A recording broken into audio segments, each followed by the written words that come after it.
Olá pessoal, toda semana você sabe que tem algum conteúdo novo aqui no nosso canal, então se inscreva para sempre acompanhar as novidades que tem por aqui. E se você gosta do nosso conteúdo também, deixe seu comentário, deixe seu like, se inscreva no canal que você não vai se arrepender. E o assunto de hoje é sobre fundos de papel.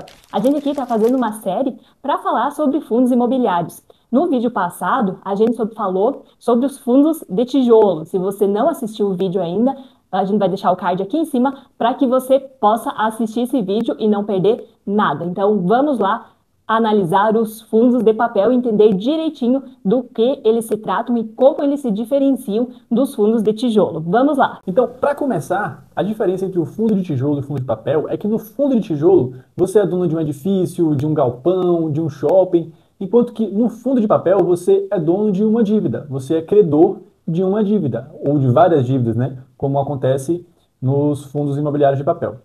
Então, ser credor significa que você emprestou dinheiro para alguém e essa pessoa te deve um dinheiro. Nesses fundos de papel, não existem galpões, não existem prédios, o que existem são várias dívidas lastreadas em garantias imobiliárias e com diversos instrumentos de crédito diferentes.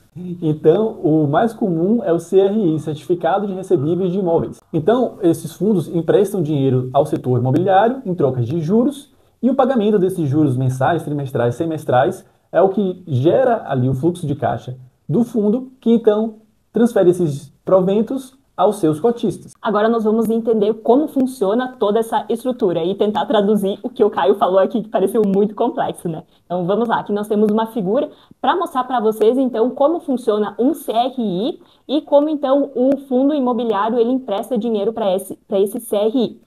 Vamos imaginar que você é dono de um shopping e você precisa de dinheiro para reformar ou expandir o seu prédio. Só que aí, em vez de você ir pegar um empréstimo normal no banco, você vai lá no banco pedir o dinheiro emprestado e ele faz uma operação um pouco mais complexa, mas a gente vai explicar aqui para vocês.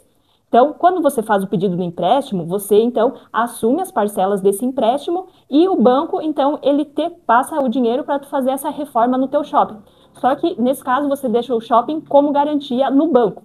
O banco, ele não vai querer lidar com essa dívida que você tem. Então ele passa essa dívida para uma securitizadora. A securitizadora, ela é uma empresa que transforma essa dívida em títulos de investimento. Então ela divide essa dívida que você tem ali em vários pedacinhos pequenos chamados CRIs. A securitizadora vende esses CRIs então para os investidores, que nesse caso a gente pode ter as pessoas físicas e também pode ter os fundos imobiliários. O dono do shopping, agora, em vez de fazer o pagamento para o banco, na qual pegou o dinheiro emprestado, faz o pagamento mensal direto para a securitizadora. A securitizadora, por sua vez, repassa esse pagamento para o fundo de papel, que repassa o valor, então, para você como cotista na forma de dividendos. Então, pessoal, agora nós vamos falar sobre a ilusão do patrimônio. Para ter muito cuidado em relação aos fundos de papel, para não cair em uma armadilha de desvalorização.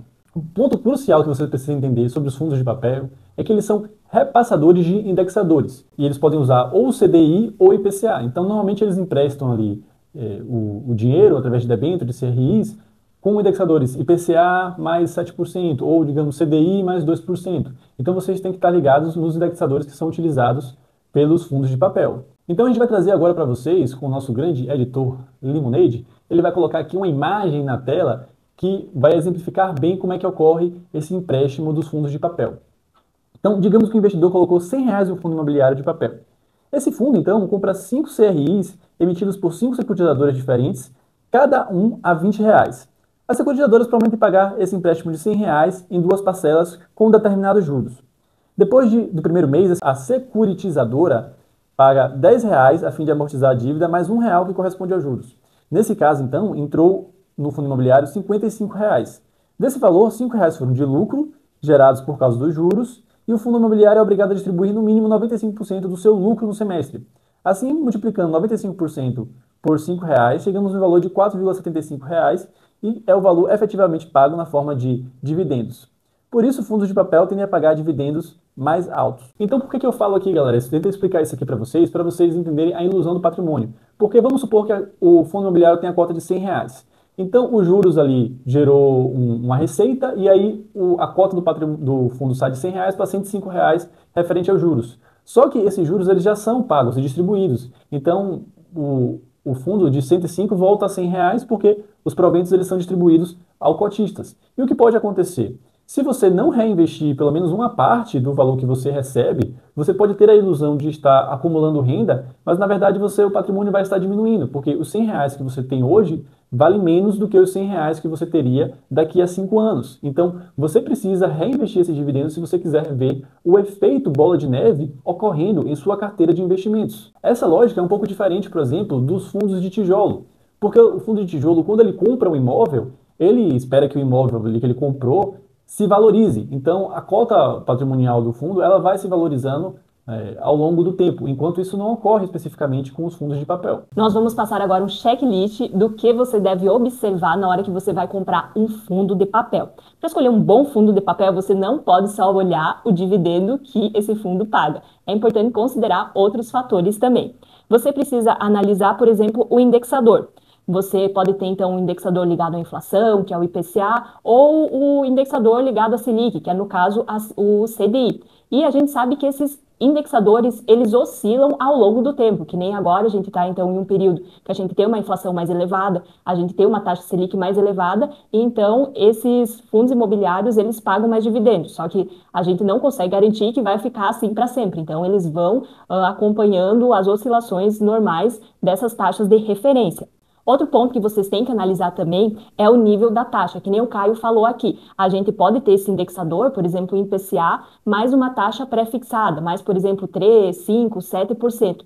E é muito importante olhar essa taxa, porque quanto maior a taxa, maior é o nível de risco que esse fundo imobiliário está assumindo. E quanto maior o risco, maior é a probabilidade, às vezes, de acontecer algum calote nesse fundo imobiliário. Então, é muito importante. Às vezes, você só olha o número, mas você não entende perfeitamente o que está acontecendo. Às vezes, é mais interessante você procurar um ativo que talvez não tenha uma rentabilidade tão alta, mas que seja mais seguro para o seu patrimônio a longo prazo. O Caio aqui também vai falar dos diferentes níveis dos fundos imobiliários. Então, antes de falar dos níveis dos fundos imobiliários, eu vou falar primeiro das garantias. As garantias são o que garante ali, né?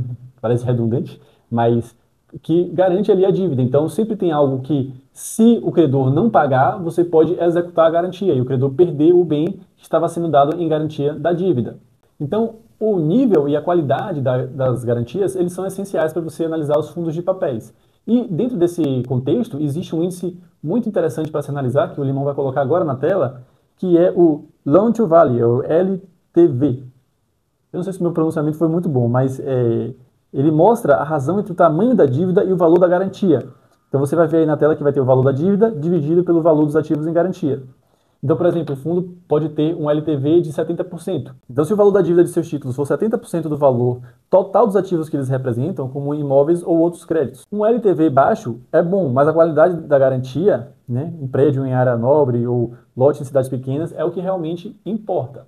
Então, agora voltando ao que a Letiane falou aqui em relação à gestão da carteira, né, a gente tem dois tipos diferentes de fundos imobiliários. Tem o High Yield e o High Grade. High Grade significa que os credores são bem avaliados, né?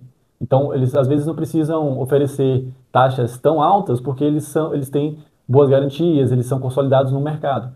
Enquanto que o High Yield, ele foca em realmente distribuir bastante dividendos, bastante proventos. Porém, como dizem no mercado, né, High Yield também é High Calote, porque eles tomam muito calote em relação a esses credores que às vezes não estão tão bem consolidados no mercado. Por isso, galera, a diversificação é a sua principal proteção contra o risco. Então, certifique-se de que o fundo ele não concentra grande parte do seu patrimônio em poucos devedores. Quanto mais diversificado, menos será o dano em caso de uma inadimplência específica, um evento de crédito negativo.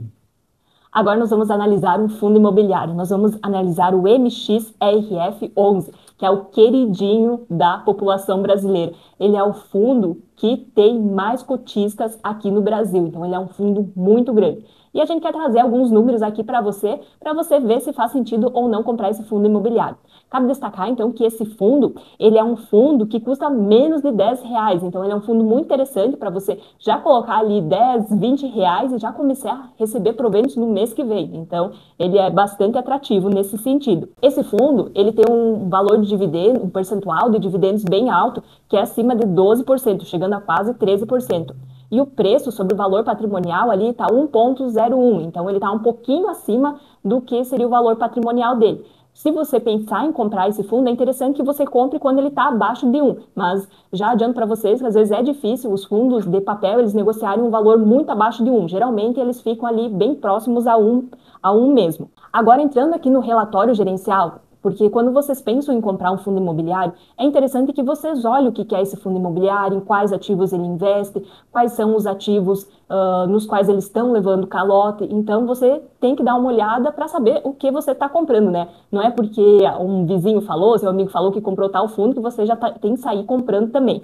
E olhando o relatório aqui, a gente consegue ver que esse fundo ele tem a maior parte dos seus ativos então ligados a CRIs, que são esses certificados recebíveis imobiliários. Uma parte também ele tem em fundos imobiliários, ou seja, ele compra cotas de outros fundos imobiliários, e outra parte ele tem permutas financeiras. Essas permutas financeiras é quando, por exemplo, uma pessoa tem um terreno e ele vai lá e ele participa às vezes de alguma construção naquele terreno, só que ele não quer comprar aquele terreno diretamente, ele vai querer fazer uma negociação ali para ter uma porcentagem nos ativos daquele terreno que vão ser vendidos ou que vão ser alugados, só que essa porcentagem de permutas ali é menor no fundo, então a maior parte dele mesmo é em CRIs. Outra coisa que a gente tem que observar também é como é essa distribuição de CRIs. A gente consegue olhar que a maior parte dos CRIs está ligada ao IPCA. Então, que nem agora o IPCA está mais alto, então ele está conseguindo pagar a maior parte dos dividendos. Esse fundo, ele também tem uma carteira bem diversificada, ele tem diversos devedores, e isso acaba diminuindo o risco, como ele falou.